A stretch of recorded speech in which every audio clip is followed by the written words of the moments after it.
If your Henry vacuum has lost its suction power, then it's best to take a look inside and make sure it's not clogged up.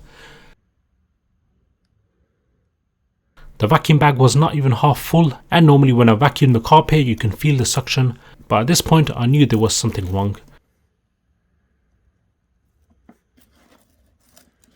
Other Henry vacuums have a different inside nozzle designed compared to this one, which does frequently clog up.